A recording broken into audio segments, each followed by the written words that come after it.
is a Cosmic Octave original podcast. Me and Jake running down the street with a handful of comic books, kicking ass and banging chicks and drinking booze No, not and me. smoking Not weed. me. I'm married. Yeah, well, I'm married. Jake. Can't do that. Yeah. Off panel, off topic with Jake and Tyler. Welcome. That was Tyler making that noise. I'm Jake. He's Tyler. Off panel. It's not actually a guitar. It's me. Wow, you harmonized with yourself. Yeah, it's weird. You know, Tyler, we're getting closer and closer. This is episode number 94. We are closer to the top. 6 episodes away from So 100. I think we agreed that if we don't have 1 billion subscribers by episode 100, that we've completely failed, and we will quit doing this, right? Well, we're going to need a big sub push. Go to youtube.com/@offpaneloftopic. I figure That's our YouTube channel. I'm getting. You know, we do marketing, but I figure our show's so good. Why aren't people? You know, I'm glad you said that because I am trying to get better at doing uploads. You're doing great. You do way more than I did. I did a long form essay about Fallout New Vegas. That's up there. Underachieving with Jake is what I'm calling it. Because I used to have a podcast with some friends called Underachievers Games or Underachievers. Wow. Anyway, I didn't. That was a funny thing too. Because real quick on that, I didn't use a script. I had a bullet points of things I wanted to do because I really like long form essays about video games and stuff on YouTube, and I wanted to make my own, but I wanted to put my own spin on it. Yeah. So it was very focused on the Jake take. Anyway, good Lord, we get spirits. We get one of those an episode. You know that? Like 4. I think contract says 4, motherfucker. Oh, shit. We have contracts. I don't remember this. I do. Tyler, I've been meaning to talk to you about your hallucinations again. That's not a lawyer. That's just a dog walker. Anyway. That's just a dude who's... That's just a guy. Just a guy who wants your money. Like, why? Is it everybody? I don't have any money. Shit. Anyway. Wrong So victim, it was very dude. much more of like what we do here with this podcast. I think it was very more conversational. Yeah. In doing that, because I was like, this will probably be like 25, 35 minutes, and it ended up being 54 minutes. So... I just like, how did we have the gift of gab, which is what my mom that's what says. I mean. Nobody else was talking to me. I talked to myself, or the viewer or the listener or whatever. I also put it up on this feed, so you can listen to it there too. Yeah. But I don't know. It was just weird. You're weird. Anyway, I'm trying to get better at uploading the segments. And by the way, big announcement. You're doing a great. Well, yes. Big announcement. We're gonna flip the format now. Normally. In this scenario, when we see a brand new movie in the theaters, we talk about that first, get that right out of the way. Don't make it seem like I'm the one who changed it. No. I'm making this a big... What if you hate the Stop sounder? Stop it. I'm making it a big deal. I'm hyping it up. Because I'm excited. Because by the way, Tyler made a sounder for this segment that we're going to be doing. I wanted to say all month long. I'm not saying... It's going to be a recurring segment, but at least for this month, we're going to do a couple of these in a row. And then after that, it'll be more sporadic. But we decided to call this RoboCopalooza because little did I know. Now, I had heard of Prime Directives, and we talked about this last week. Right. I did not know there was a family-friendly live-action series, but I knew there was an animated series. And I was like... So you and I both love RoboCop. Right. That's how our friendship literally started, was RoboCop, right? We started talking about it at work, but you texted me and said RoboCop the series is on what was it, Peacock? Yeah. Yeah, and I was like, I just randomly saw it one day on and Peacock. before I texted you back to say which one before I texted you back, I went to Wikipedia and just looked up the franchise, and I got to see both of the. So then I asked you which one, and you were like, it's a series.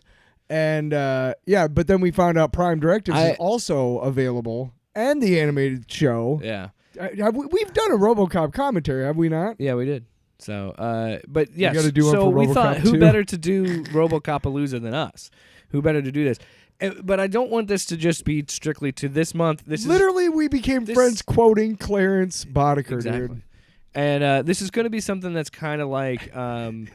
I like the idea of having rotating segments of kind of shuffling in the Grift Report here and there, and shuffling in this. Yeah. So this is going to be something that we're going to cycle in. If it's going to be a little bit slower month, we don't have a ton to talk about. Yeah. And and it's just going to be like when they're not going to. Can I build on what you're saying there? Hold on. Okay.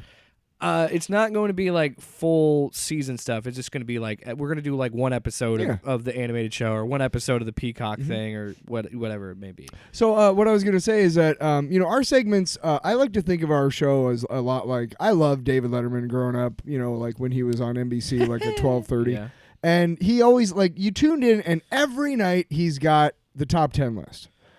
But not every night does he have stupid pet tricks or stupid human tricks or throwing shit off the top of the building. Like you understand what I'm saying? Yeah, we couldn't do this every week. No, I'm saying that you tune into us every week, and you're gonna get something every week that we talk about. But then you're gonna get some segments that float, and you're like, oh, cool, this segment I haven't heard this in a while or whatever. Speaking of which, we haven't done edited for TV in a long time. We should bring that one back too. Oh my God, yes. You know what happens when what was it? God damn it! Because do we still have when you scramble another man's egg? It was find a stranger in the Alps. Yes, because it's fuck a stranger in the ass, and it was changed to find. See a this, stranger. Larry? This is what happens when you find a stranger in the Alps. Anyway, so all that build up to tell you that yes, this is the first ever edition. So excited of RoboCopalooza. I worked on this for a full 10 minutes. I have not heard this. I built I have an outro sounder that we have, but that's it. I have no other contribution. I worked on it for so long, I almost had to pee in the middle. Okay, ready? Everybody ready? Here it is. First ever edition of RoboCopalooza.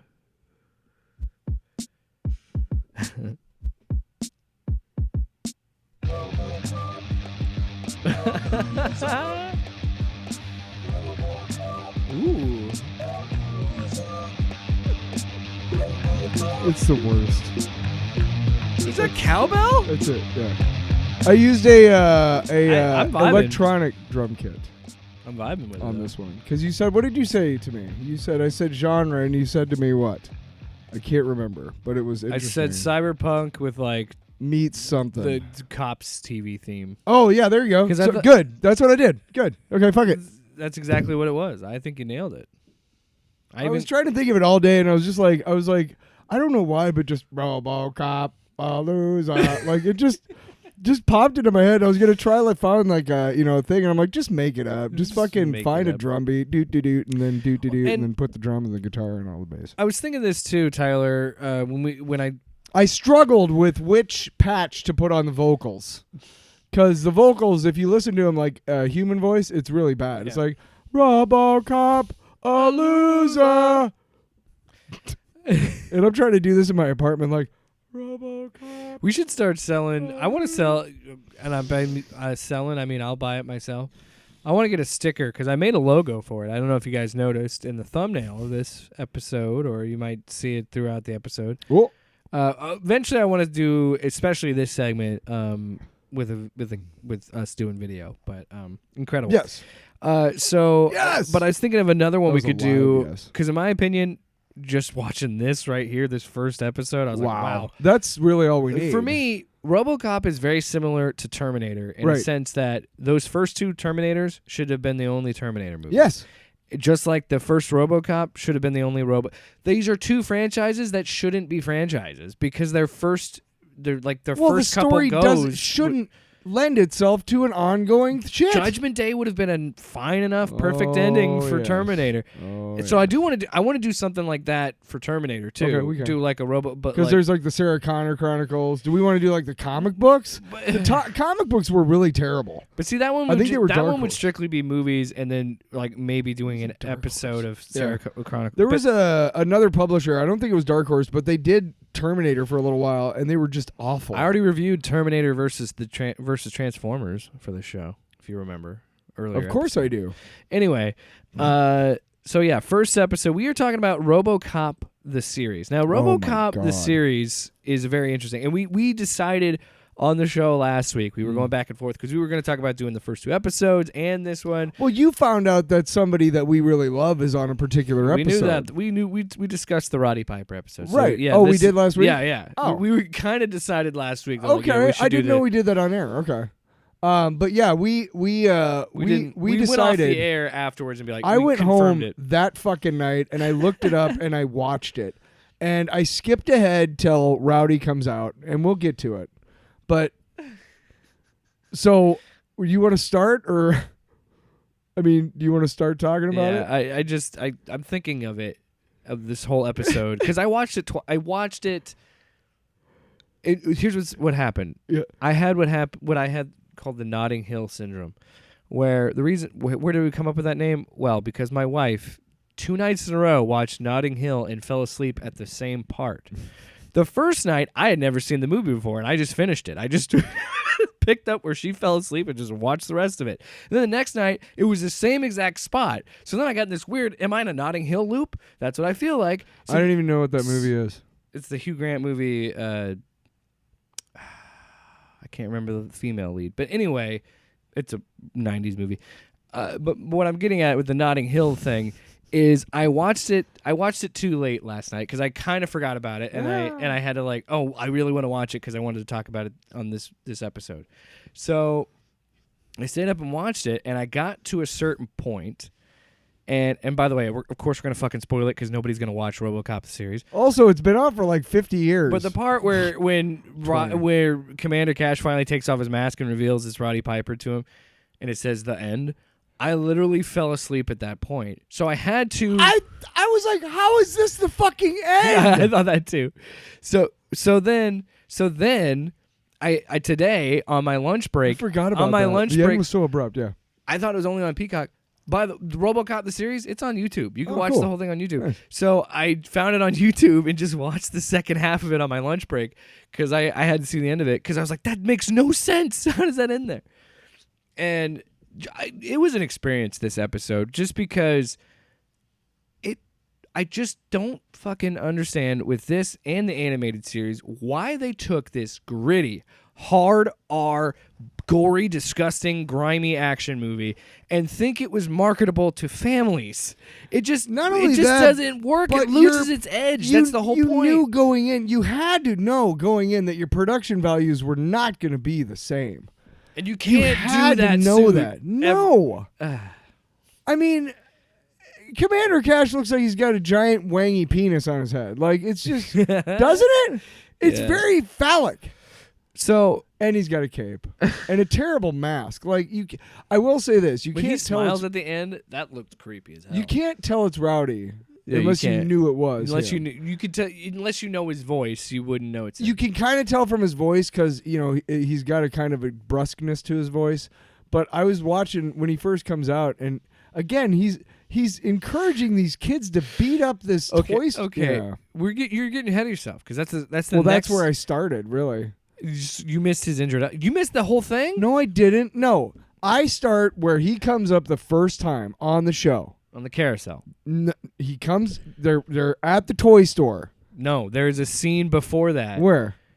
There's a scene before that when they open the mall, mm-hmm. and you missed this. What? Oh my god, you missed a whole sequence. What? So what happens is RoboCop is working at the mall. Yes. And he comes in on a carousel, mm-hmm. and comes in, and the Sam Atwell assignment before that is a scene where you see a guy. In his boxers, getting ready to wear the costume. That's it. Then we cut to RoboCop scoping out the place. Then we cut to the carousel, and fucking Roddy Piper comes out, goes, "Oh, hi, RoboCop. Nice to meet a fellow superhero." And he goes, RoboCop says, "I'm just a cop" or something. He's like, "Oh, humility. That's cartoon law." And don't get me started on cartoon law. They say that so much in this episode. Let's get to that. But after that is the toy store thing, right? So then, yeah, okay. So, but I'm just saying, there is a scene before that, and he literally goes in and says the same exact thing. Where he's like, "Have you had your super flakes?" And then they go, "Yeah," and he goes, "By the way, everything's free. Yes, take it." yes. So he does that twice. Yeah. It's literally the same scene. It's just the second time there's a shop owner with a shotgun, which there's so much to go. Okay. How does the shotgun not blow a hole in him? At that range. Okay, so Because it's a kid's show. So this whole episode, it's a family this episode. whole episode is about this villain character named Simon Atwell, who's Right. in the kids marketing department Yes. of OCP. See, that stuff just bored the shit out of me, so I kept fast forwarding, and I can't stand The acting is so fucking the actress hokey. that's supposed to stand in for Lewis or whatever. I just can't stand her. Madigan. Whatever. Oh yeah. It's I just don't not like a her good at all. actress, and just. Also, you know what sucks about watching this show that was made in And there's like a 1994? yeah. It looks like it was shot on a fucking potato. Oh my god, Yes. it looks so bad. It is Because it's not really- HD. No. Ugh. So I think there's a Blu-ray. But like of it somewhere. the driving sequences are just hilarious. Oh my god, the show starts with him in a fucking car chase with kids that Yes. stole the Yes. truck. Yes. See, okay, I watched that, and then I was like, "This is fucking ridiculous." So then I skipped ahead because I was like, "I'm just gonna go to when Roddy Piper comes So- in because I can't fucking The stand first this scene anymore. is Simon Atwell in the car with the old man, and he's showing that these kids are like really into. They're wearing these like 3D looking glasses, and they're really into Yeah. this cartoon called Commander Yes, Cash. Yes, it's Which, the by limo, the way- right? The limo. Which, by the way, I have got to give These are your grandkids. What? No, they're not really your grandkids. I gotta give this show some credit. There are some things that I legitimately laughed at, Yeah. and I thought were funny. Like, okay, Commander Cash literally says at one point he mentions the economy when he fights people. Yes. Where he's like, "There's not room for us in this economy." Yes. Is what He- he says. he's like out there fighting He's like trying the to deficit. fight for. He's fighting for capitalism I- because he's yeah. an OCP mascot. Yes. And that's what I mean. Some of these And elements. then he saw that he was wrong. So this show, weirdly enough, loses all the edge of the movie Yeah. or the movies even, Uh, because the first two are R-rated, mm. and so it loses that edge, but it still kind of has some legitimately funny jokes. There are some jokes that actually hit, like in that sequence. When you first meet him and he says cartoon law to RoboCop for the first time and he walks away, you get a POV shot of him doing like his little scan thing. Yeah. And it says cartoon law, and it's searching none. Dumb joke, but I'll give it credit. That's a silly joke. You know what my favorite special effect was in this entire episode? What? Was when he is facing the wall of boxes and he's like, "Where's Commander Cash?" And he uses his thermovision, and it's this really bad like stick figure. and then somehow I forgot about that. this big wall, it's like sandbags or something, which should Yeah. all come down like in a certain way. Yeah. They're literally like glued to each other so that it's just a big wall, and he just like kicks it over onto RoboCop, and he's like, "Don't worry, I'm not gonna hurt you. I need your spack." You remember that part? Oh, yeah. I would never hurt you. Oh, okay.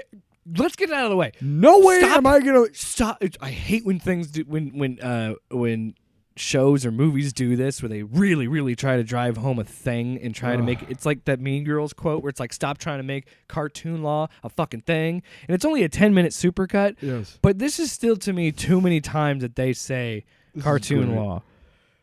Cartoon law. Cartoon law. Cartoon law. Is cartoon law. Cartoon law. Yes. Cartoon law.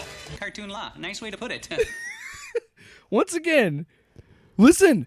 How many times they use this word, but This phrase. Cartoon law. Cartoon law. Cartoon law. Is cartoon law. Cartoon law. Yes. Cartoon law. Cartoon law. Nice way to put it. That nerdy guy. Get out of here. First- Why did every 90s show have a fuck? Okay. That fucking nerdy guy is creepy because when he meets Madigan, he talks about her going to a fucking Yes. porn shop. Yes. At a kid's show.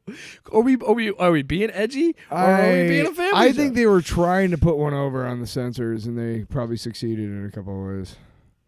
What? Yeah. Sometimes this is like these people are just devouring the scenery in these scenes Oh yeah. because this is cartoonish, like some of this acting, and I don't blame them. I think this was the direction of the show because it takes away the edge So, and then yeah. adds in all this. It Budget makes it meeting. a parody of itself. Budget meeting for episode 13, RoboCop versus Commander Cash. No way are you guys getting the budget for a sequence for Commander Cash's So- origin. Okay, so how are we going to do Commander Cash's origin without the budget? I got it. What's that? We're going to have a little box that RoboCop sticks his spike in, and then we'll have a cartoon. We can get some animators, right? Sounds great. Let's do that. I'm not going to hurt you. Cartoon law. He fucking says that, and when he says, "Of course," that's okay. By the way, what is cartoon law? You may ask. That's a good question, Jake. Cartoon law is literally just good guys beating the bad guys, and the good guys always win, and they don't do any bad things. That's literally what cartoon law is, aka fucking any the worst sort the worst of part of medium. it Like, is you watch this cartoon and you start realizing you're like, holy shit.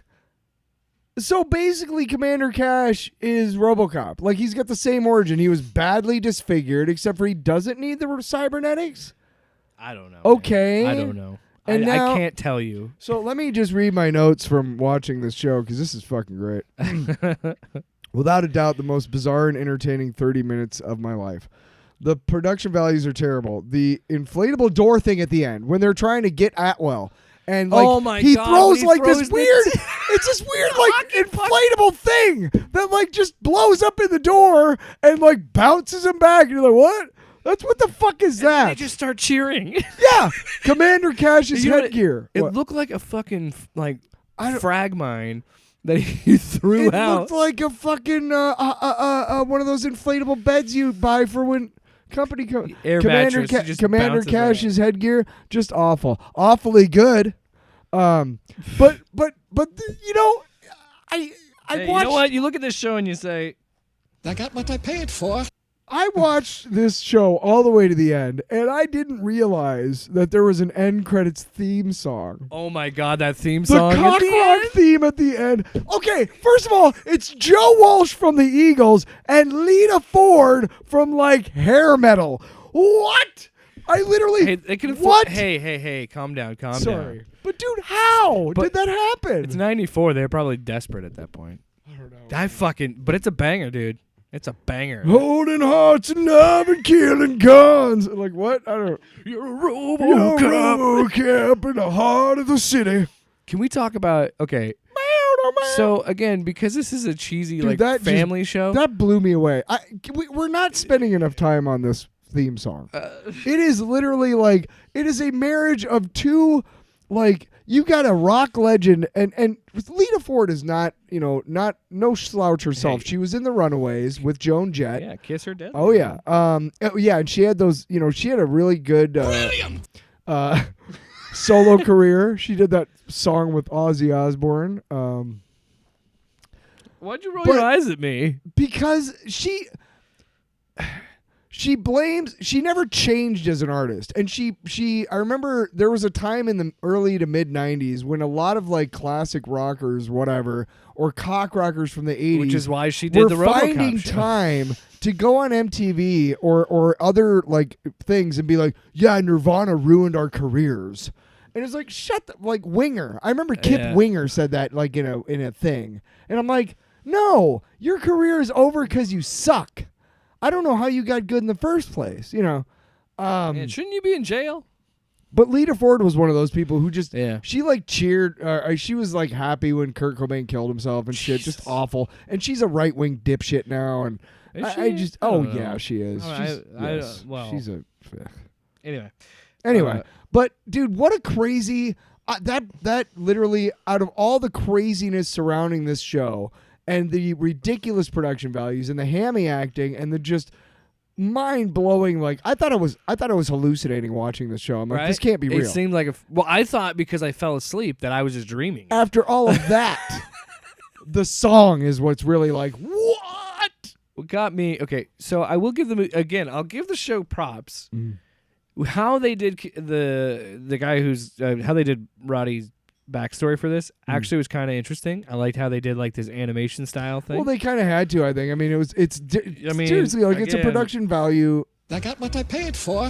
you know. But you know, it was like, hey, we don't have the budget for this or whatever. Like, well, what we really want to do is get this far over budget, and they said we were only spending $1 million, bitch. Well, I mean, every show is probably like we have to have a certain amount of set pieces, action set pieces. Yeah. And, this is how much money we have for it. Okay, well, we've spent all that. for fuck's sake, the thing that took down RoboCop was these shitty plunger-looking things that were EMPs, I'm assuming. Yeah, I don't and know. We're But just shocking him. but then he's risked his life. Can we talk about... Oh, saved his... Can he we talk saved about RoboCop. Commander Cash crawling over going, hold on, Robo. Yeah. And like crawling over. Yes. And when he takes it, but when he takes it off, it is the most unnecessarily blood-curdling. Yeah, he's like, ah!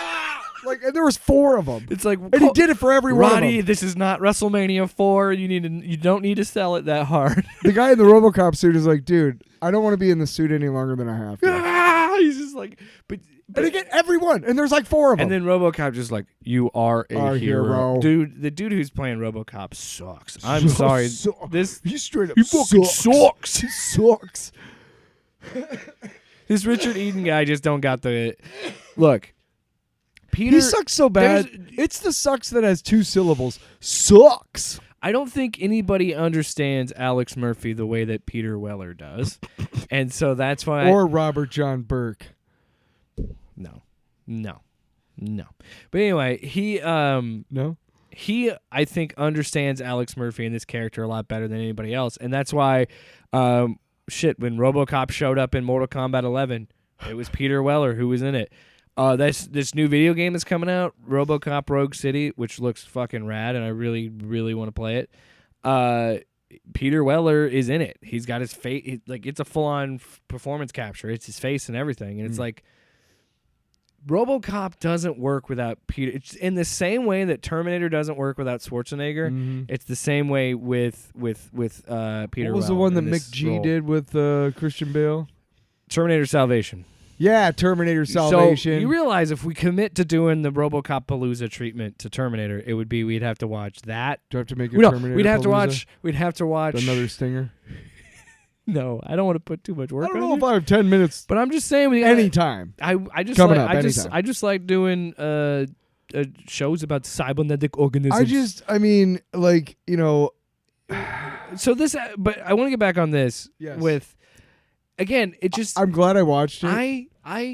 this is most RoboCop fans are where you and I are, where the best one was the first one. Yep.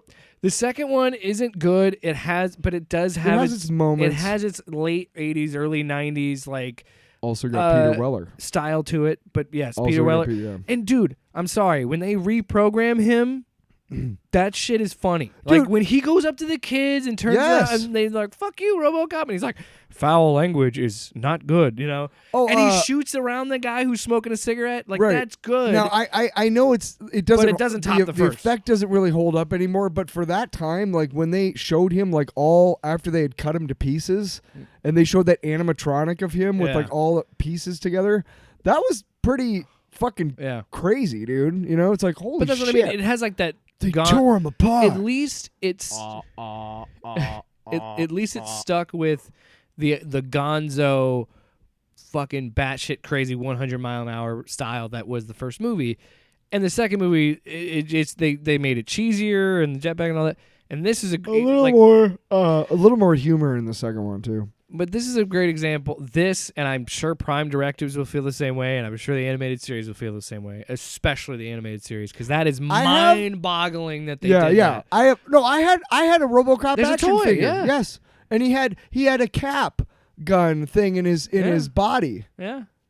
Yeah, I What know the exactly. I've fuck? seen those commercials. I But had the RoboCop video game for the NES. RoboCop versus Terminator, that was a video game. I have no It idea. was also a comic book written by I Frank read the Miller. RoboCop comic book that Marvel put out. It was not bad, but again, it's Marvel. You can't.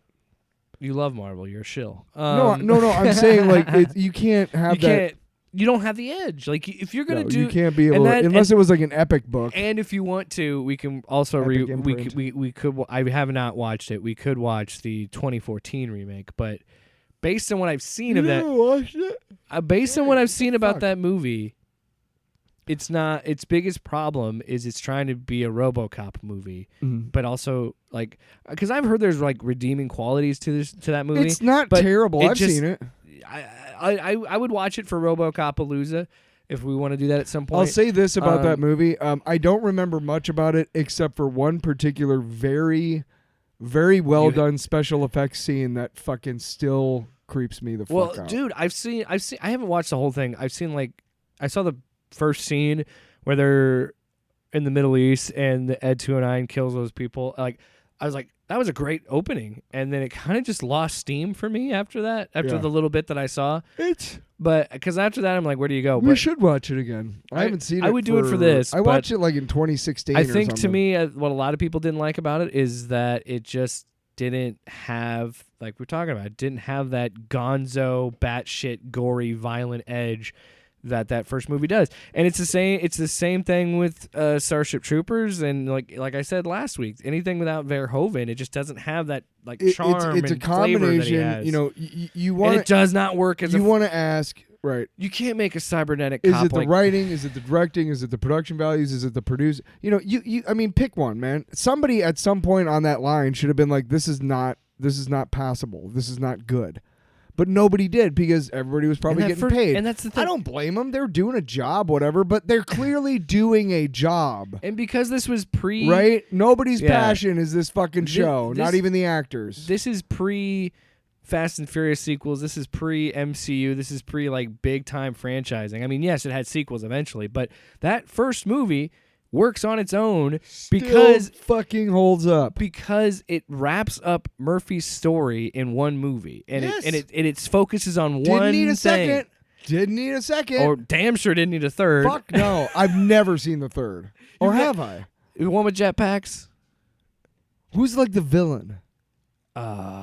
Dude, I've only seen it like once or twice. Yeah, because I might. It's not good. No, I know that. Again, 2 has redeeming qualities. Again, I watched 3 2 does about not. 3 months ago because I was really bored, and I was like, "Oh, let's watch." Again, these RoboCop we're 2 We're again. eventually we're gonna eventually watch We're gonna it eventually watch all this schlock. at some point. Yeah. I don't even have a rating or anything for it. I think really what it boils down I'm just to. pleased as punch that we got to see something like this. And that I texted existed. you this morning, the day that we're recording. I texted you because I'd seen most of it that night and I had to finish it. I'm like, but it's just a special piece of garbage. Like It is hot garbage. but I love it. I think I love it in a sense of like I'm glad that we could watch it for this show because it's something that I want to talk about because it's just insane. Again, that anybody I'll thought never watch that you it could again. market this to a bigger niche because that first movie was a hardcore niche audience, and to think that you could make RoboCop ain't gonna work for everybody. I'll never watch that episode again. Probably never watch another episode of that series again. Hey, you never know with RoboCopalooza. That's true. But I'm really glad. That's what I was saying too. Like in a weird way, I'm really glad that it exists and that I was able to watch it just to be like, what the fuck? Because I don't think I know anybody that's as passionate about RoboCop as you are. This, like, with you and I, like, we like it more than most people, I think. I say that wearing a RoboCop t-shirt with my RoboCop action figure. It's kind of a little bit of a Which, by the way, complex. At some point, I've been hearing this. It's been in developmental hell forever. There's supposed to be a RoboCop sequel called RoboCop Returns, but it's what they call the requel, or it's a reboot sequel, where it's going to ignore 2 and 3 and be a direct sequel to RoboCop. And they had Peter Weller attached, but that's been in development for years. He's too old now. Who knows? You could just deep fake it. You could just CG it. At that point, I'd be like, just get a new actor. At that point, just fucking make it. Or better yet, just leave RoboCop alone, because it's like and I'm saying this as someone who loves RoboCop, and I'm glad that it has had a cult following enough where, again, I could buy this action figure or have the shirt or buy the Blu-ray and stuff like that. But at the end of the day, it's just like it's really just that one movie. Anything else is shit. But I think I enjoy it for what it is in a sense of like you said, it's just schlock. Like a shit. It doesn't matter. I don't care. And you know what else? That first movie isn't going anywhere. I can still watch it and enjoy it. You know what I mean? All this other stuff, it doesn't matter. That episode that we watched does not change how you feel about the first movie. No. At all. At all. Exactly. That's what I'm saying. That first movie is still fucking amazing. It's a masterpiece. Clarence Boddicker is still one of the top 5 fucking movie villains of all time. I don't give a shit who you are. So next. Come on, Sal. The Tigers are playing tonight. I said month is going to kind of be RoboCopalooza month. So we're going to kind of stack it. And then after this, after we finish watching the animated series, we're going to kind of take a break from it. And then, it'll be a shuffling segment. So next week, if possible, Tyler, I would love to do Prime Directives. So that is another. Yeah, we can do that. I'll have time between because it's 4 episodes. They might be an hour each, but it's 4 episodes, so you can kind of space it out throughout the week. You know what I mean? You don't have to watch it all at once. Because this was made for Sci-Fi back in 2001. Yeah. And so I watched the Dune series, Yeah. which was actually really good. Considering the production value that they had, I know I've said that about 1,000 times on this episode, and I'm sorry. But considering the budget that they had, you should be sorry because I have to do it every time. I got what I paid for. Anyway, production value. Well, that's just it. Yeah. That's all. Well, no, I mean it's just. I mean they had a better budget, or I don't know. There's people out there who just hate what's his name's Lynch's Dune. Yeah. And you want to, dude? They spent a lot of fucking time on sets and shit, dude. Yeah. That's a beautiful movie. Whether you like it or not, it's beautiful. So, fuck off. I don't got anything other than that. Well, yeah. Wow. So real quick before we close the chapter on this edition I of never want to do that. RoboCopalooza. Never, ever, ever. The movie was originally so this was filmed in Canada after the failed RoboCop 3, which I think another reason why people didn't like this show because it's too much in the tone of RoboCop 3, and every person hated RoboCop 3. So apparently Skyvision, the Canadian company that was producing it, was in talks and negotiations with Peter Weller, but did not come to fruition. 22 episodes were made, but the series did not get renewed for a second season. I'm shocked. Expense played a significant part in this, according to Skyvision VP Kevin Gillis. Episodes would be produced at $1 million, bitch. actually $1.2 to $1.5 million an episode. So you're right. Cost is a big because you're doing that's $22 million, $23 million for one season. But there was something I want to take out of this that was talked about. Are we still talking about RoboCop? Yeah, I'm wrapping it. Well, yeah, I'm wrapping it up. But there was something. I was trying to find the quote because Verhoeven was asked about it. Oh, and the Neumeier and the other guy, I can't remember his name, Martin or Michael something. They were kind of talked about it, and they said that was the biggest thing is the show just doesn't have the edge that made the first movie work. And RoboCop is a violent series. It has to be bloody and gory to work. Some movies just have to be. Anyway, that's it. No more. Next week. Just have to be. Yeah. Next week for RoboCopalooza, your homework is RoboCop Prime Directives. Are we watching the whole series? It's 4 episodes, yeah. God. Well, you can space it out throughout the week. You don't have to watch it all at once. Also, it's on Amazon Prime. By the way, Jeff Bezos fucking owns RoboCop because MGM, he owns MGM and RoboCop. So, but the good news is about that, you can watch Prime Directives on Amazon Prime. Amazon Prime Directives. Whoa!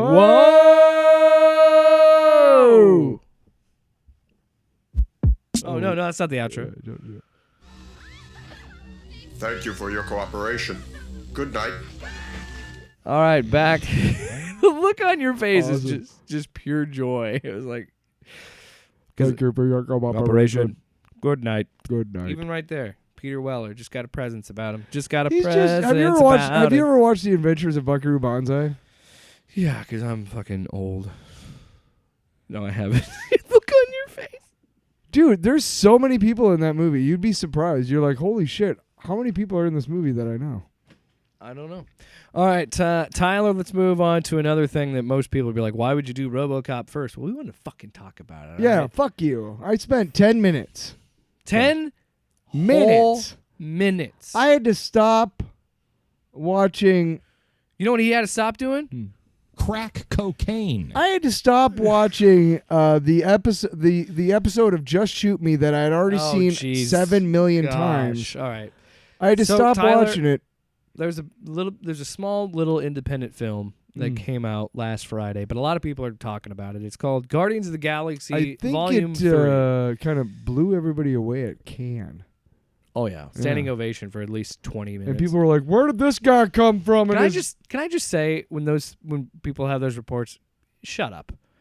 Oh, they had a 10-minute standing ovation. It's Also, fucking yeah. who cares? Did you, okay, before we hang on, no. Did you see? Remember when Brendan Fraser was at that one thing? It was a couple months ago, and they showed him with the standing ovation. It was like Oscars? 5 minutes long. No, it was some Golden other Globes? thing. No, it was something other thing. He was SAG? It was no awards thing. He was just at a fucking thing, okay? And he was like in the balcony, and people were like clapping, and he was just like, yeah. And they were like, watch the 5-minute standing ovation that Brendan Fraser gets. And about 2 minutes in, he's like, okay, what the fuck? I'm not going to stand for this whole stupid thing. What the fuck? Enough. Enough applause. Stop it. All right. Don't your hands hurt? Speaking of applause, I was clapping. No, I don't clap in the movie theater. Don't do that. I hate you if you do that. Let's talk about Guardians of the Galaxy Volume 3 for real this time. No more complaints about standing ovations. Spoiler-free thoughts, Tyler. Hit me with those spoiler-free. It was pretty good. All right, end of the podcast. It affected me big time. I don't know, man. I don't know if it was just not the right time for me to watch it or just Wow. I don't know. Wow. I know I cried a lot, but I tried not to really. I get into a certain mode sometimes, and I just want to be like even, and so like up or down, like I really just don't let myself. And so I watched it. I had paid for the ticket, so I watched it. Oh boy, because I'm gonna be just gushing. Effusive. I'm gonna we be know. like I'm gonna We be like know. a candy. I'm gonna be gushing I about this movie because I fucking love this movie. Dare I say? I was really pleased that they brought in the characters from the original Rocket Raccoon miniseries, limited series. I like that. That's the whoa. What? Spoilers, man. I just want to get your like real quick thoughts about the movie, and then we were gonna jump into pizza time. But anyway, that's about it. I like I said, I really it wasn't a good time for me to watch this movie. I really enjoyed it. Maybe it was a good time for me to watch it. I don't know. Well, you got a lot more going. I thought it was a really fitting end to James Gunn's story, and I think that I would say it's, in my opinion, it is, or it's kind of a tie between this and Captain America for like best trilogies in the MCU, because those two trilogies are just fucking juggernauts, I think. But I might kick you in the nuts. I might give the edge to Guardians of the Galaxy just because of what this movie does, and what I think it does, and what every trilogy should do well is that third movie should enhance the other two movies and make the other two movies better, and I think this does. Yeah. So I think it's very effective. It makes Guardians of the Galaxy 1, which was fantastic, even better in my opinion, because what they do with Rocket. So. The reason why I like James Gunn so much is because he never makes the choices that I would make. Not never, but often makes choices that I'm like, what? And I don't know. We'll get to it in the spoiler-free shit. Ready? Yeah. Pizza time. All right, last chance. Pizza time. We are in spoiler territory. Okay, like the whole like, oh, he's one of them actually died. Oh. What, are you at the end? Yeah. When he's in space? Yeah, they kind of drew that out a little bit. You know what? You can go ahead and just put Adam Warlock back in the. I knew you'd be upset about this. I could give two shits about that character, but I really don't give a shit for the guy that they fucking put on here. I don't fuck that guy. I don't think he's the problem at all. I think he's fine. I think he works for what James Gunn was doing. What did I say back in the day when we were trying to make predictions about Guardians of the Galaxy? That the High Evolutionary created, what were they called again? The Sovereign. Yes. Didn't I say that he had created them and they were coming back and they were all going to be dead? No, I don't know about that. Because they only showed the mom and the... Yeah. They're making it seem like they're the last... Because isn't his thing, too? He's the last One of of the my Sovereign. predictions was that the Sovereign was going to say, hey, we need you, and they were going to come back, and they were going to see that they'd all been wiped out by the High Evolutionary. I don't know if I said that he created them, but I know that he wiped them out because of something, and then it turns out to be a trap to get something, probably Rocket, because that was what a lot of the trailers kind of showed. Can I tell you this right now? Yeah. I'm going to enjoy this review a lot more because I like it when we have opposing views on things and we're not just both gushing over something. I don't think you hate it. I don't think you're saying it's a bad movie at all. I don't think you are. But I think I am a lot higher on this movie than you are, and I'm interested to see why that is because...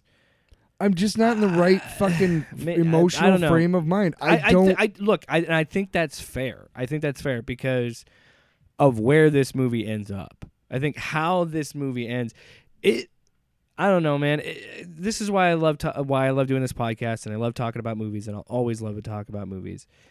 This movie hit me a lot differently than I think it would hit you because it's the end of my 20s. I'm going into my 30s. It's an ending of a period of my life, and because that first movie is 9 years old.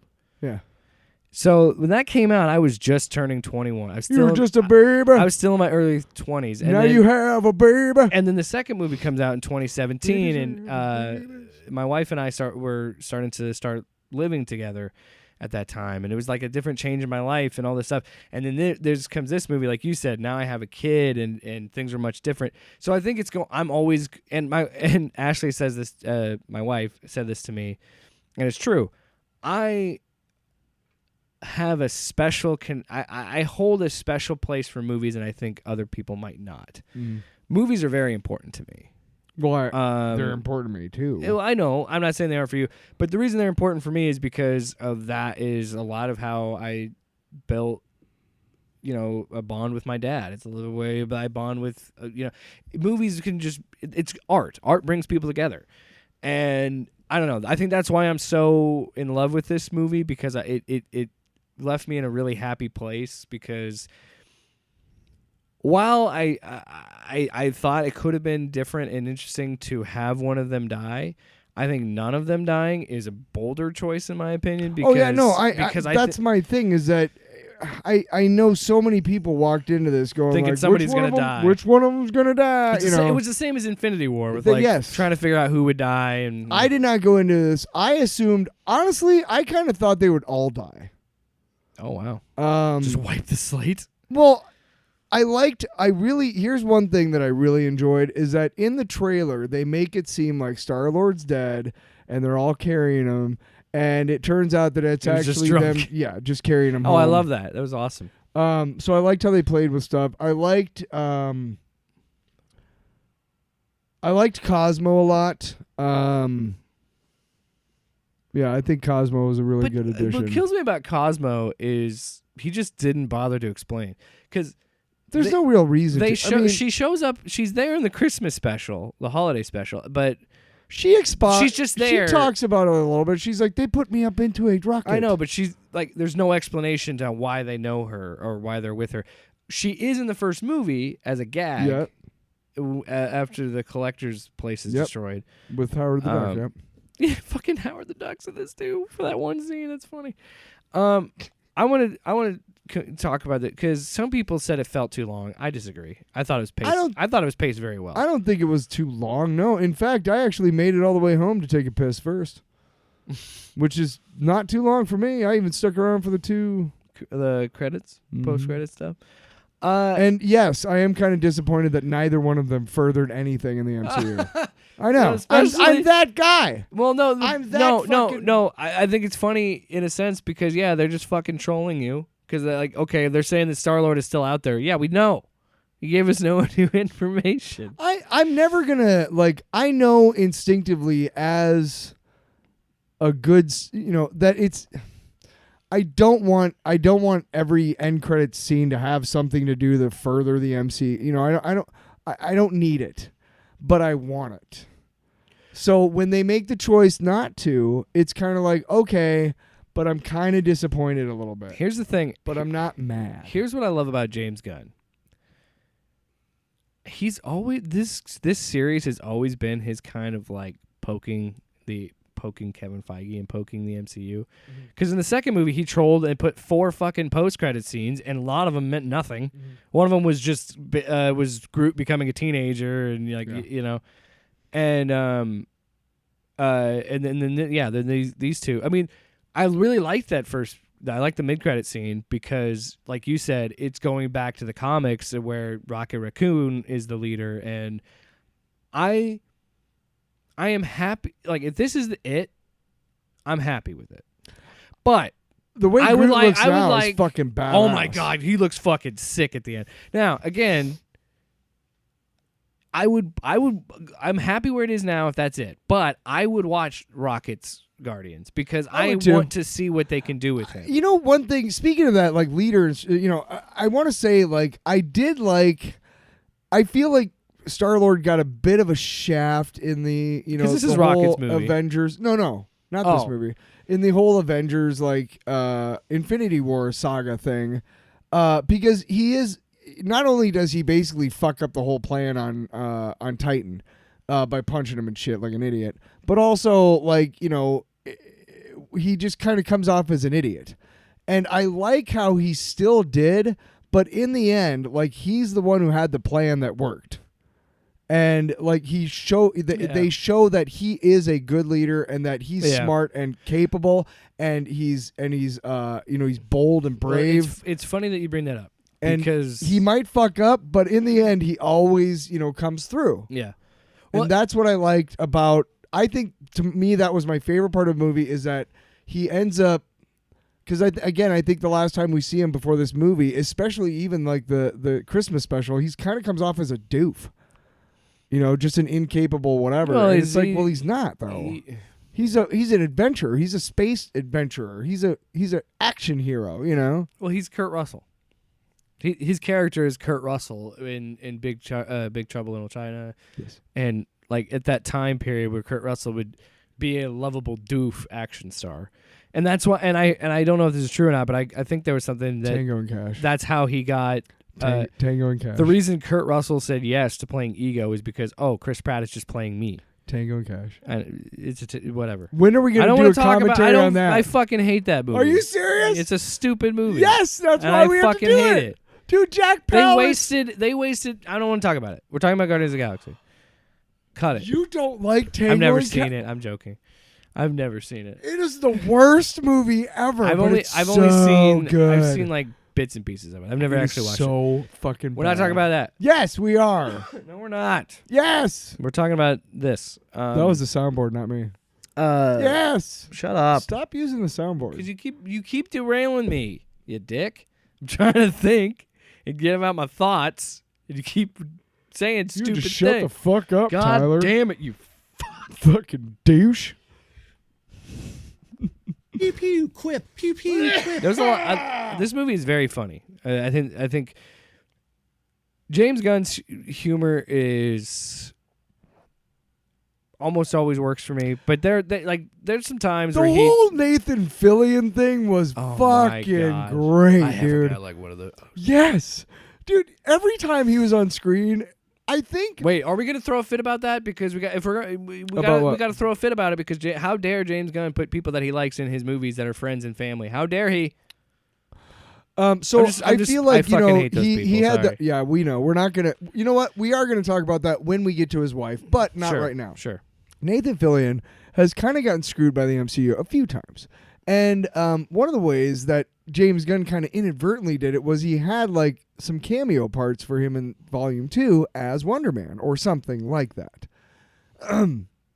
or the character that Wonder Man plays in movies or something. I can't remember his name, but he would be a perfect Wonder Man. So I really enjoyed, he would actually, but I really enjoyed, first of all, thank you for making a giant fleshy parrot. Like, how fucking gross! Like that giant butthole in space. Whole space station It just was looks like a big just butthole. gross. Everything was pus, or it was like, here's a piece of art that's just a bunch of skin. And they put their hand in the putty to right, stuff. right, just gross. And then their suits. What was that? But that's what I love about Gunn is like. But Nathan, he was how he great does sets in like that role. Just like he was menacing when he needed to be, like kind of when they actually went after him. But like every other time, other than that, he was just kind of like a kind of a just I fucking got a guy like that. Yeah. But see, like that's the thing. I think because we have the benefit of being in the third movie and we have a benefit of seeing them so much, all the interactions work. It's all funny. Like, oh my god, when he thought he was talking to her and everybody could hear. You were right on the same thing, dude. And fucking red means blue, blue means black. Batista is so amazing as Drax. Yes. He's so good. Like when he goes, and it is heartbreak. What did he say? It is devastating. We can all hear you, and it's devastating. Dude, him and color codes, and it doesn't make sense. Him and Palm Clementif have really developed like almost a Laurel and Hardy bit. I was gonna say it's kind of like a brother sister thing. Any comedy duo you want to name, that's probably not the best one, but any comedy duo, like the best part about it is that they're both the straight person. Neither one is like the Joker or what is it? There's a straight man and the.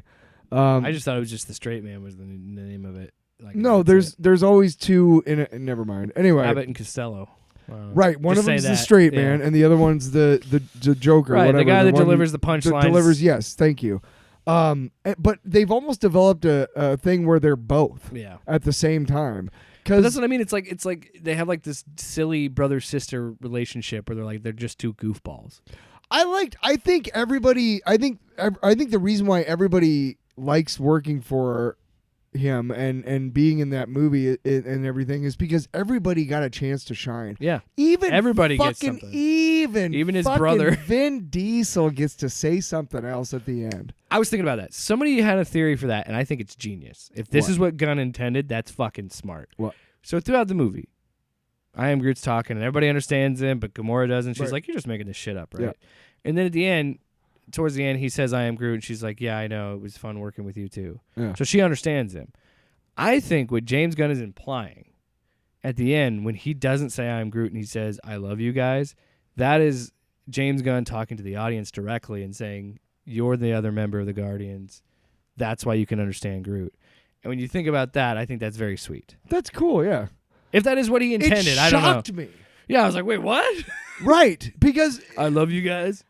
You can't really, like, you try to, okay, have you ever been in a car accident, which you have, and I have too, it's not at all like the movies. It's hard to remember how it happened. And I'm not saying that Groot not saying something other than "I am Groot" is as shocking and traumatic as a car accident, but it is a shocking event, right? And so I can't. I just remember and then as soon as he says "la," and my brain is like still not processing, So then when he finishes saying it, I'm still haven't processed, and I'm just shocked, but I'm also glad, and it's like cool. Yeah. It was sweet. I also have kind of a complicated relationship with my dad, and that whole end scene like pretty much made me weep like a little baby. Oh man. So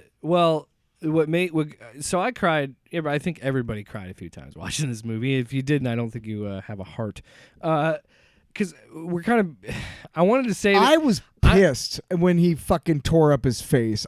You know what I mean? Like, I felt that fucking anger and that fucking. Well, I kind of wanted to get to that last and talk about the fun stuff because that stuff is dark and different. And I applaud James Gunn for believing in his ability as a storyteller, believing in the story that he wanted to tell. But there was a point I missed earlier that I wanted to talk about. Do you think that elevator scene was kind of James Gunn being like, I had to do all this stupid shit to make this story work, where Quill is describing his relationship with Gamora? Kind of feels like that's James Gunn being like, you fuckers you fucked with my characters, because he did not like that Star-Lord punched Thanos. Originally, he was going to kill Gamora in the second movie, but she made it to that. And so, then he's like, well, I wanted her to be after he saved her, I'm sure he wanted her to be in that third movie, because according to Bradley Cooper, this was always James Gunn's endgame with Rocket. Like, this was always going to be the arc. Yeah. And so he kind of had an idea for a trilogy, and then I don't know, because I've seen some people have that thought too. Because I'm trying not to like get other people's takes, but I was just kind of looking at people's reaction to the movie on Twitter and stuff. And there's some points like that I think about. Like, I could see that interpretation of James Gunn being like, look at all this shit I had to do to make this work. But it also could be a funny way of just like a character's point of view of what has happened is always kind of funny in that scenario. But every character, what's her name? Karen Gillan got her moments. Nebula, oh my god, great moments. I did not like Nebula's character in the first couple movies. I just didn't like it. But then after that second movie, like with what they did with her in Infinity War, that was me. What they did with Infinity War and Endgame, I really started to like her character more. And then seeing this performance, like, damn, Karen Gillan just crushes it. Gillan. Like, she's so great in this role, and I loved what she did. Yeah, she does really well. I mean, everybody just kills it, of course. Yeah. But let's before we move on to the darker shit, you want to talk about let's address, what is her name? Jennifer what? Who? James Gunn's wife. Oh, Jennifer Holland. Yes. Okay. So or was it Jessica Holland? I believe it's Jennifer. Yes, it's Jennifer. It's Jennifer. I think you're right. First of all, hey man, nice job. I mean, that's good for you. And I have zero issue with you putting her in your none at all. It happens all the time. Yes. And he even said on Twitter, he's like, you hire the same actors and the same people that you know and like because you like to work with them. Do you think he's fucking Michael Rooker, you guys? Because he's not. The old guy, but he loves having him in his grandpa movies. is a dude that's always in a James Gunn shit. You want to know why he has Michael Rooker in all his movies? He likes Because him. Michael Rooker is a fucking class act and a professional. And he's a good guy. He fucking brings well, it every time. That's what he said too. You get people that you know you can work with. And work with them. Stallone has been like, hey, sometimes that happens where like Stallone, took a chance to work with him on two, and then like, hey, he loved it so much. Like, I'd love to come back for Suicide Squad and just play this animatronic King character. Shark. Yeah, you know what I mean? Like, yeah. So that's so stupid. That's so fucking stupid. I actually enjoyed her being in that. I hope her scene was funny when she got shot. I hope that was her idea. I hope that was her idea to be like, hey, Jim, or whatever she calls him. Hey, just to fuck with all the fans who are pissed about this, can you do something really violent to my character to kind of, but stupid violence? Like, she gets shot right here. Not in the ankle or the knee, like in the thigh. What? That's another thing, too. James Gunn doing something I'm really glad he didn't do. He avoided the trope of having Peter and Gamora get back together. I love that those two did, like the moment at the end of the movie was, because that's how real life happens sometimes. And Peter realizes at the end, it's like, this isn't the woman I fell in love with. This isn't her. It isn't. Let's be honest. It isn't. She isn't. Because she loves being with the Ravengers and they love her. She literally is 2 years younger. What's the time jump? No, because it'd be 10, like 9. No, because she came 2014. forward. She came forward with Thanos in Infinity War. I'm still trying to figure out how she didn't get. That's another thing I think is. I don't know. I don't know. I don't know where she is. But no, it's 2014 was when they came back from. Because 2014 Nebula is what. How many years did they come forward? What, 5, 6? 5. It was, so she's 5 years younger. But literally. Endgame ends at that point. It is 2023, so right now it would be 2028. Which is interesting because Peter was blipped out of existence for 5 years, so they're actually the same age. MCU mouth! Yeah, but I love get out your fucking calculator. I love that they didn't do that. We have to do two things. I'm glad they didn't kill anybody, and I'm glad that Me too. that they all ended up in a happy place, in a better place, and to see Gamora do her own thing and then have Peter finally stop running and go back to Earth, and like all that stuff was great. The Drax stuff, that's another character that made no, like, again, I think that's just James Gunn knows these characters and knows what he wants to do with them, and the fact that we never got the fact that we got not, sorry, they're all gone. The fact that we didn't get one interaction with Thanos and Drax in Endgame makes no fucking sense, because his whole motivation in that first movie is how much he hates Thanos and how he killed his family, and then he just kind of forgets about it, and then he sees like he's on the same battlefield and he's not looking for Thanos. Like I just don't understand that decision. And I know it wasn't James Gunn. It was and whatever. Endgame. I still love Endgame. It doesn't change my opinion on that. But that whole arc of seeing him get to be a dad again, and then you're not a destroyer, you're a dad. I was like, oh, this is cute. This is little cute stuff. The Mantis stuff with her leaving, I'm like, nah, whatever. But Her leaving what? just leaving, just to go do her thing. I'm like, yeah, okay. Like I like That's cool. She gets I like to take Mantis, those big ass but things with her. nothing's gonna come of it. They're not gonna make a fucking Mantis movie. I'm like, no, I'm just. Oh, they're gonna make a Drax I'm movie. saying that's. They're gonna make a Star-Lord movie. I'm saying that's fine for her ending, and that's what it is what it is. Huh? I don't think so. What are they gonna do? Earthbound Star-Lord? That's lame. To wrap that all the fun stuff up, I think. Oh, the ending. Oh my God, I love Florence and the Machine, and then that hit me hard because that was that song. The dog days are over, and then it's me realizing, oh man, this is it. This trilogy's over, and it's going back to like, it's like closing a chapter in the book of a part of your life, and it's like. That's what I love when a good trilogy hits. When that third movie, the wrapping shit up, and you're like, oh man, I'm gonna miss these movies. Like I'm gonna miss these characters. Yeah. And I know they're gonna be they might be in other things. And yeah, if there is a Guardians 4 with Rocket's team, I'd watch it because I like Bradley Cooper and I love what they did with Rocket and set him up for that. So, Speaking of Rocket, fuck me, let's talk about his backstory because it is heartbreaking. The part that it still sticks out in my mind. Now, I saw this on Saturday. We're recording on a Tuesday. I saw it Saturday too. I cannot get this scene out of my head, and it affected me, and it stuck with me ever since. And I told you after I watched that movie, I want to go home and hug my dog and tell him I loved him and he's a sweet boy. And I did.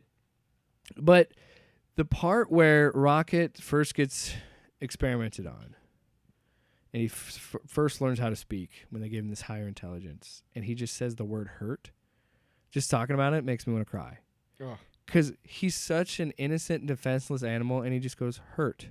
I hurt. And fuck me, does that affect him? You want to talk about why those scenes were so effective was the dialogue. Oh, yeah. And the delivery.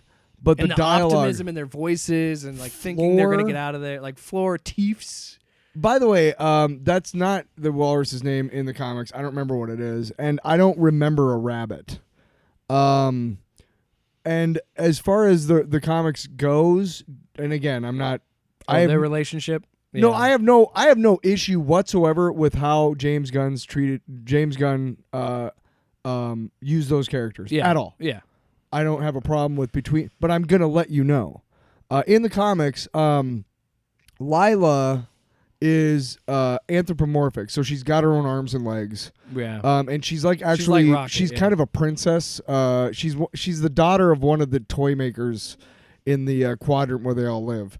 Because they all watch over these crazy humans that are on this planet. So there are these toys that watch over them because they're insane. And Rocket is is a cop who polices all the toys. Anyway, it's fucking amazing. Anyway, no, it's a really cool series. Anyway. And then the walrus guy is one of his friends, and he has a satchel around his neck. And in the satchel are two arms, these little mechanical arms, and there's probably like some sort of space, thing like, where there's more space inside than outside, whatever, than it look, you know what I mean? Like comic book law. Cartoon law. But these little mechanical arms that come out. Use that as a drop now. It's cartoon and law. He's got a real tusk. But he has a couple of different tusks that he can put in, and one of them's like a blaster, and another one's like just for eating and whatever. But these little mechanical arms help him like manipulate things. Yeah.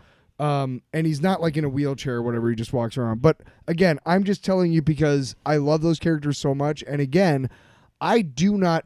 This is what happens when you really like characters like those two, and then you see them on screen, and then you realize those are not the same characters that you love. Yeah, it's an adaptation, yeah. Right. And you know what I don't do is flip my shit and start making a bunch of YouTube videos about fucking yeah, give me fuck off. Oh, I need to pull out. I wasn't gonna do this originally, but I need to find this audio because I need to do it because This movie.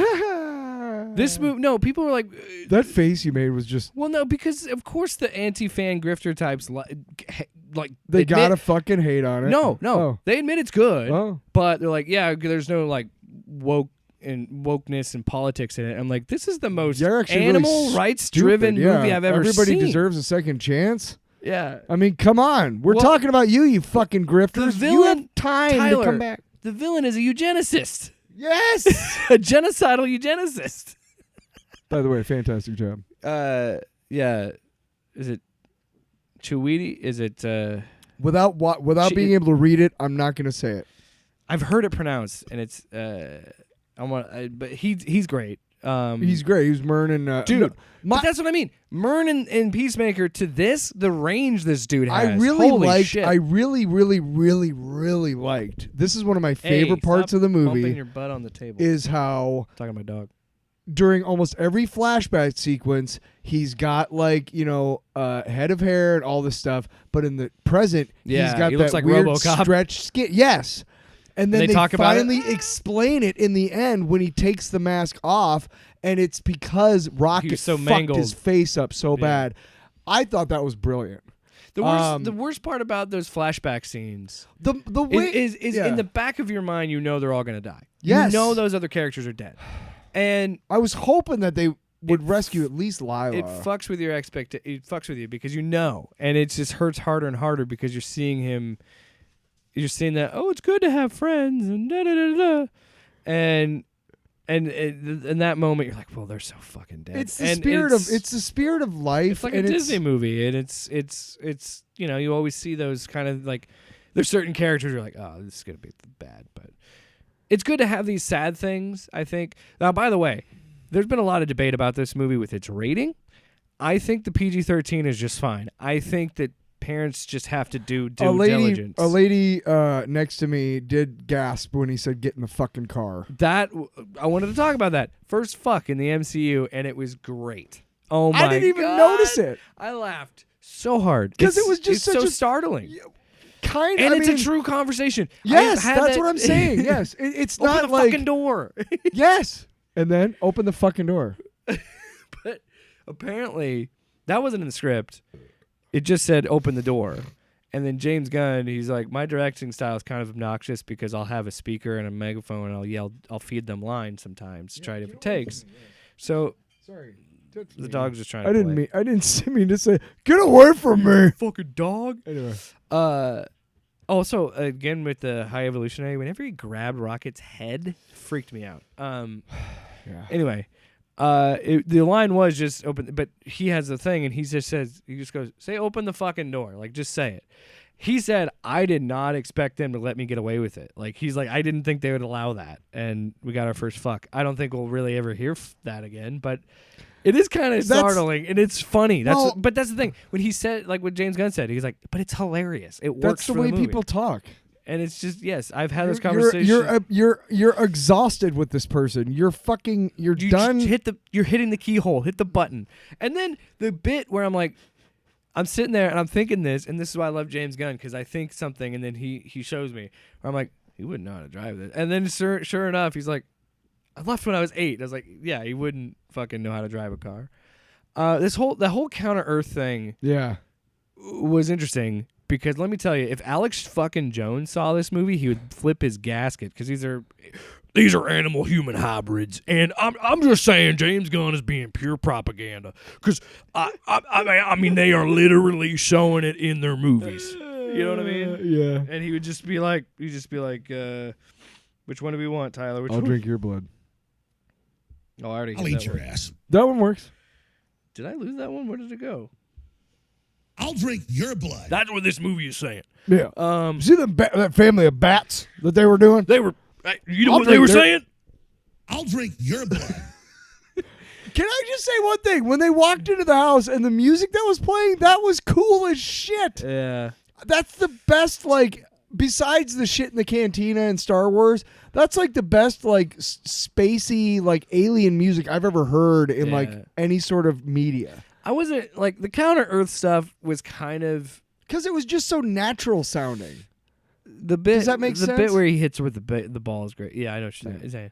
But the bit where he hits her with the ball, but the Counter Earth stuff with the Bat family, literally the Bat family, I was just kind of like, all right, that's like there was some funny bits like with the couch and stuff. Like, oh my gosh, Oh, but they kept yelling at him. Okay, I take it back. That scene was funny. I was wrong. I just felt like that kind of went on a little long. But then the more I think about it, I was like, well, it still had that fucking bit with him and the couch. And every time you look over, he's trying to like sneak. And that's again what I love about James Gunn is he always still has something going on in perspective.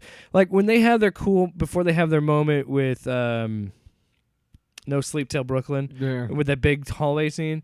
Before that, you can see Gamora in the background rolling her eyes. Like before they even do the close up of her rolling her eyes. Like she's still back there doing it. And I love that. The Counter Earth stuff was great because I fucking love, first of all, he makes the RoboCop reference, which is genius because we were all thinking he's like, he looks like RoboCop. But when he meets the High Evolutionary and Quill is so fucking fed up with this guy that he goes, I don't need to hear about your stupid ass mommy issues while you have this whole plot of revenge. I don't care. Because he starts to monologue and he goes, oh my God, I don't care. Like it's always refreshing when a movie plays with that trope and makes fun of that trope. Also, like I said, like I mean, that was a badass plan that he actually. Oh yeah, and he's having. like kill everybody, and then they just like. Fucking Groot just turns into the fucking Punisher. He turns into like basically Agent Venom. Like just. Another thing I want to point out. Guns. Another thing I want to point out is there are people, and this is what's great about Twitter is there's people that were complaining, saying that Groot's Guardians 1 look is better than any other look he's had. And first of all, these are tree people, so calm down. Second, like go out and touch some grass. Yes. Secondly, or smoke some. Shit. Secondly, this isn't the same Groot from the first movie. That Groot died, and then it's basically Groot's son. He's a plant, dude. What do plants do when they die? They spread a seed and they grow back. Said that it was the son of the original Groot. But you know what I mean? He spread his seed and he grew back. And question and the reason I think I can answer it if I we'll see where I'm going. Hurry up! I'm in the kitchen. I'm trying to cook. What was your question? Because I know where I'm going to go with my thing. So the first one, he gets completely exploded except for a little tiny twig. Okay, fair enough. It takes him time to grow back and everything, right?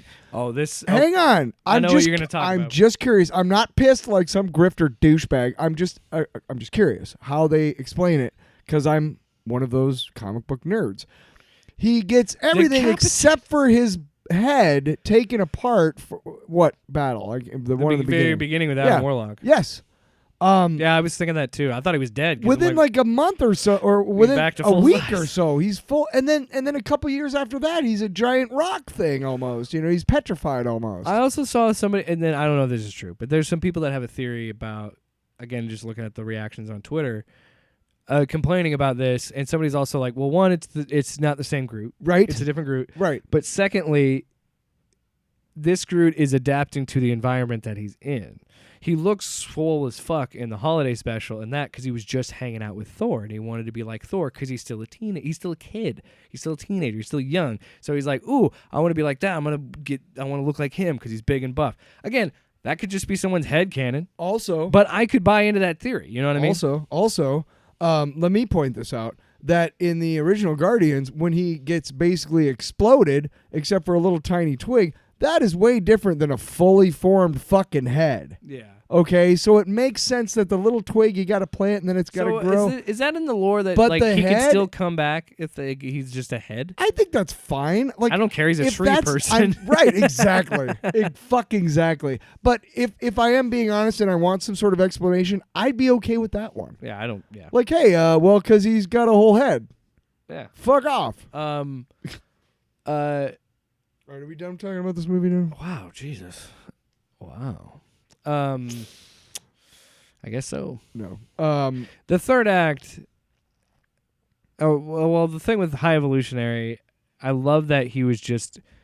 There's no redeeming him. He's just a villain. Like he's a shitty person. I liked how his own henchman turned on him at the end. And he killed him out of pettiness. Yeah. Like, and when they're talking about the character, the way they described him is like he believes everything he says. Yes. Doesn't matter if anybody else does. He believes it, and he thinks he's right. And he has that line of, there is no God. That's why I stepped in. Like shit like that, where it's like, yes, I love it when there's like, let's be a... You and I have talked about this. when it becomes a comic book, when it lets itself be a comic book, that's when it's fun. We loved it. We both were like, I wouldn't say his nice. I wouldn't say his performance is like over the top in comic book. I know what you're saying. No, not his performance. Yes, but I know what that you're saying. you have this like very evil guy that's just a bad guy that you're supposed to hate. Yes, And let's be honest, and he was good at it. yeah, he's great. Range, because Myrna is a totally different character than what the High Evolutionary. I don't know. I think they're both ruthless motherfuckers who just want to see their shit get done. So, I don't think they're the same. You know who's not directing Guardians 4?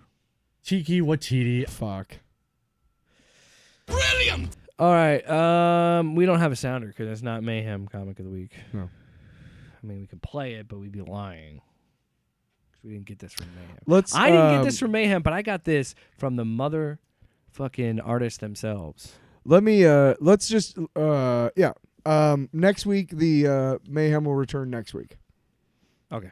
I think. Or are we I doing? thought we were doing another Misfit Mark- another one. Mark- We'll figure it out. We'll do that off the air. We're anyway, this one. Yeah. This one is very special because this is Tyler's brother, Carter Allen. Bam, bam, bam, bam, I hope he didn't. bam. I hope if we send this to him, we'll cut out the part where I swore because I don't know how he feels about I don't- curse words. But anyway, this he's way better at not swearing than I am. But he I can always be, mess up he the can be name. just as foul mouthed as me. What is this book called? Ecteron. Ecteron versus Des Moines. Yeah. Interesting book. Again, we were at. So you and I didn't talk off the air at all, and I wanted him to explain to you, like, basically all the shit that happened in the State House this past session with all these anti-trans bills and shit. Yeah. That's what that lizard dude and the monks are supposed to represent. Is that Yeah. bullshit of, like, we have to suck everything up and spit it out. Yeah. We have to fucking control it. We have to fucking, do all this shit. And these fucking mama bears and ankeny and shit, way to fucking go. Because guess what? Now there's no fucking public money for public schools, you fucking assholes. Way to goddamn go, you shitheads. Aye. Way to go. Hey, now we're going to Stop being so political. Hey, now we're going to inspect some people's genitals before they go to the bathroom. Way to go, fucking Iowa. You suck. You suck. Thank you. $1 million, bitch. He's the one who told me that it was that was kind of the impetus for it. He was the story itself. I mean, he started drawing it anyway, but Yeah. It turned into that. yes. And the monks are cool. They're neat. It's It's an interesting, like, it's an original. and we'll put this up at some point. I mean, it is kind of Hydra-like, but the boxiness of it is really neat. You did an interview with your brother about talking about. I should have brought. And, Yeah. should've. we'll put that up at some. We'll Yes. put it up this week on Yes. the YouTube. Yes. But It's 40 minutes long. It'll take me about an hour. on the YouTubes. The tubes. And we do apologize for the audio if it's not living up to our qualities. We didn't have our equipment there. But you had mentioned when you were talking about it, you talked about how it's just a fun book and it's a fun read, and it is. It's a pretty you can knock it out in 20 minutes maybe. It reads pretty fast. There's a lot of art, and I think what's interesting is There's a lot of art. A lot of art. A lot. Well, No. I meant to say there's a lot of splash pages. It's and basically the panels are. It's almost all splash Yes, pages. and they almost. just have the description, the captions, and the bubbles in there. And all Right. that So stuff. you're talking like, a tops every page you got tops 4 panels and tops 4 boxes of dialogue / exposition. Mm-hmm. But it's all It's not all a watercolors. busy book. And yeah, well, Which is I mean, what I love about it is it's a book about a giant rooster. Yep. That's it. I mean, it's just a big rooster kaiju that fights these, block-shaped things called the monks. That have he's like, I said this. And they're controlled by this They lizard kind of named look like the Angarine. skull from Legion of Doom. And they're controlled by this lizard named Angarine. Yeah, and then Madame. She comes out and uses her. She plays a magical saxophone. See, that's why you knew Jake Williams is going to like this book, because I love the saxophone. Right? Whenever it's used correctly, it's just sexy as all hell. And to have a character play a saxophone to awaken the giant rooster after being defeated, you got yourself a winner. Well, and Carter, and I'm like- not just saying that because he signed my book. Here's the thing: is a lot of the stuff that I asked him about was stuff I already knew. Yeah. Because I didn't grew want to up bring with that him. up and retread that because we are going to put that up. Yeah. So yeah. No, but what I was saying is like Yeah. his explanation kind of, because I did touch on that. That was one of the things that I touched on, and you'll see that.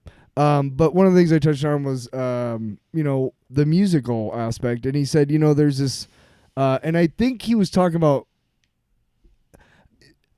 So Mothra is in like 17 of the Godzilla movies from like the 50s, and she is okay. Yeah. She is, and the two tiny little island princesses that are this big that control her are like in every one of them too. And so my brother knows way better than the names of each of the movies and what happens in each one of them. So I know that he wasn't wrong. Yeah. But he did say it was Godzilla versus Mechagodzilla and I remember seeing Godzilla versus Mothra, which was dumb because it was just a little fucking pupa. It never turns into Mothra the entire fucking movie. It doesn't. It doesn't turn into Mothra for like 3 movies. God damn it. It's just this little fucking worm that spits fucking silk and anyway. Come. Yep. Silk. No, but he said that these two princesses like have to sing like this certain song to get Mothra to. Well, you know what I thought it that was? totally made sense to me, and to soothe the savage beast. Well, you know what I thought? I thought of Power Rangers because Mighty Morphin Power Rangers. Of course you did. Way, you were way aged out of that. I'm so I'm gatekeeping you out of Ecteron. Fuck you, man. No, but I was thinking because the Green Ranger in Power Rangers, he plays a flute to awaken the giant mech thing. Really? Yeah. A flute, huh? Really, man? It's 2023. Grow up. No, but grow up. But that was the flute is a respectable instrument. That's not what I'm laughing about. I'm What? laughing about that he actually had an instrument to call it. Right. You know what I was thinking of the whole time I was reading this, though? Because I fucking hate the Power Rangers. It makes no sense to me whatsoever. And the worst so therefore part it's of it, terrible. No, the worst part of it is that some asshole took a bunch of shit from Japan that nobody wanted over there, and they're like, "Sure, you can have all this footage." And he was like, "I'm going to turn it into a show for American kids." And it means Can we talk about this book, please? All right. But what I was next week, the debate between Jake and I over the validity of Power Rangers. That's absolutely that's coming. not. No. That's coming. What is this? Power Ranger Court? Rangers, we're fucked. Litigation. That's the robot thing. See I don't get any of it. See if you That's would. why I hate it. You know it's what? So stupid. The 5 people that listen to this show, they'll understand. So when I was thinking, you know what I thought about when I was reading this? Yep. It was and I think I want to read. Well, first off, I want to read more. Because I know and you can actually get those on Amazon. The one time you came over to my apartment when I lived with what's her name, you did read like one of the books of his that I had on the bookshelf. Yeah. And I don't. Well, I want to get the omnibus that has like all. I have no idea if he has one. I can get it from Amazon too. That's also something. But Warning Comics is probably the best place to go it's because spelled ECTYRON, Yes. and if you find that on it, because I found Warning Comics is the best place to go for it. But if you want it, you can read it digitally on Amazon Yes. as well. But I really, really enjoyed it because it felt like a Saturday morning cartoon. It felt like a B movie, where I liked all the isn't a lot interesting of references to Middle Iowa. There isn't a ton of plot. But you don't need a ton of plot when It's you a have a fucking giant rooster. kaiju, When you have a yeah. giant rooster, you don't need Yeah, plot. He just no. tears shit up. My favorite thing about him is that he spews gamma fire Yes. out of his beak. See, okay. But another thing I thought was like I could imagine this as a radio play. Right. Like War of the Worlds, like, and now he'll fight the monks. Well, this you know what I mean? this is my like this is an example. The opening page, soon in the sky will be the signs of battle. Heat will push clouds in a ring away from downtown. And then this. In West Des Moines, they will feel the heat before the ring passes overhead. It will be a full second before the noise is heard in Altoona. Yeah. Like shit like that. Newton and Johnston. Yeah, where's the and one Iowa where he says towns. like some people will say that they heard it in Newton. And if you're not from here, you're like, right? You're like, what? But those, I talked to him, and one of the things that I loved about it was little things like that. And there's an Iowa City reference in here too, which I fucking love because I hate Iowa City and call yourself a I novel. fucking hate Iowa City, dude. Also, one of the jokes or one of the things she says is she's like, a loser says what, and he goes what, and then she like flips him, and I'm like, that's such a if all you silly want are exchange. metaphors, go eat Iowa City and call yourself a novel. Yeah, and I'm not just saying that because he's your brother. I met him. I think it's a fun book. I think, like you said, he makes comic books fun for you, and I would agree. I think he understands, like he gets what comic books are and what makes them fun. And they're like we've always said this. There's a place for the gritty, hardcore, like realistic books too. But I really love the comic book wild stuff. He's you know always what I mean? like, if okay. and it's a feast on your eyes, man. Like some of the no shit. Yeah. Some of the shots in this, and some of the things that he does are just fucking awesome. Like, Well, I really enjoy. One of the things that the style, you can kind of tell, like, okay, like certain artists, they draw a person and you can tell it's that artist. You know what I mean? Mm-hmm. And my brother is one of those. You know, he draws a person and you can tell that that's probably a person drawn by Carter Allen, you know what I mean? And he's had that style almost all my life. Yeah. So imagine that, you're 6 years old and your brother's making this shit right next door, dude. You know what I mean? Like, how fucking cool is that? What I like about I told this to him when I was talking to him about it. There's a couple pages where you see a shadow of say it again. I always mess up. Ecteron's foot, and then the next page is his foot slamming down, and then it has Madame touching his foot and talking to him. And I told your brother, and I said, and I mean this, he does an incredible job with scale. Yeah, and he understands how to use scale properly, and especially in a kaiju book, that's very important. And like those three images to me, back to back to back. Was like, and he thanked me for it, obviously, but I really made that point to be like, no, I love that you did, because I think about something like a medium like this. Scale is so important. Think about like you want to think about artists in general, and how do you become a better artist? A, you challenge yourself, and B, you fucking make art all the time. You do it. Yeah. You just do it, and I guarantee you, my brother draws something like that every fucking day. Every day he draws something. Yeah, it's just like any skill in life. It is an innate part of him, and I mean, it's yeah.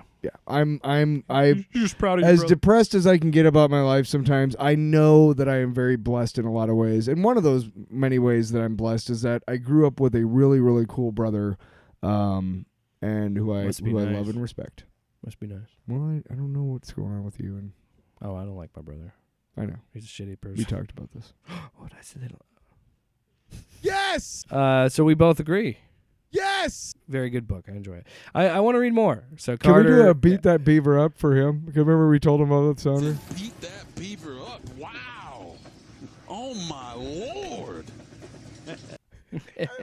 I wanted to make a beaver kaiju now, just so I can make that reference. Can we do real quick? Can we do I could write a book about what you don't know for him too? Just that's the last one. I could write a book about what you don't know. All right, that's enough. No, we got to go to the Demicon, which was cool. Yeah, it was great to see local. I told Tyler this too. I do love these smaller cons because it is fun to see, like, your brother, different local artists. You're wearing a shirt for the Microphone Misfits. Yes, we special surprise is that because we're kind of we're not necessarily expected to do a Mayhem every single week. We do get a book and we do read them. But this week and next week are pretty special because, again, this week was my brother's book, and we got to meet.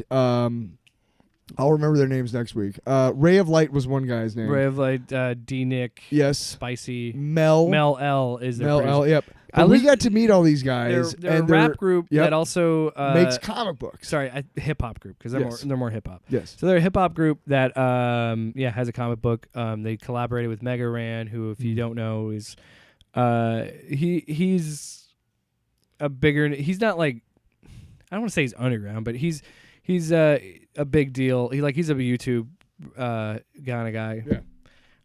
Again, I don't want to say a rapper because I think his hip hop is more hip hop. But anyway, he's like a big deal in the YouTube space and like independent rap scene.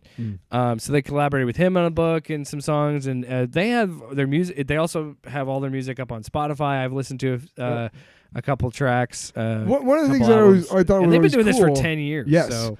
one of the things that I thought was really cool was my brother and I way long ago. There's a book by Bloom County, and it came out with a little record. It's this little plastic record, and it's a square, and you can take it. You can it's perforated. You can take it out of the book and put it on a record player, and there's music on it.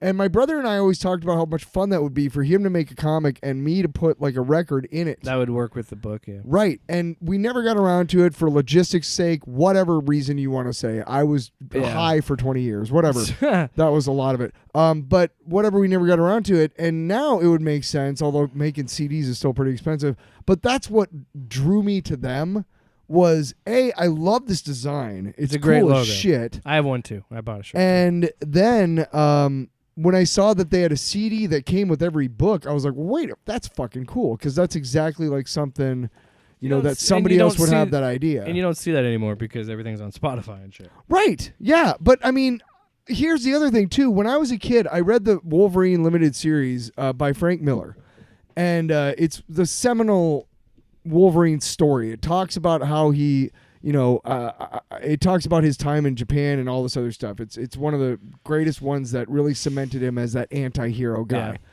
And I remember reading that book when I was a kid, and I was listening to the radio, and at the time, U2's Pride in the Name of Love was a big song. That one. And I was reading that Wolverine book as that song was playing. And I'm not going to lie, man. You want a fucking perfect theme for Wolverine / Logan? Pride in the Name of Love by U2. No shit. I'm not kidding. See, this is the problem I have. Read a Wolverine book and listen to that song. This is the problem I have with U2. First of all, I don't like Bono. With Me Too?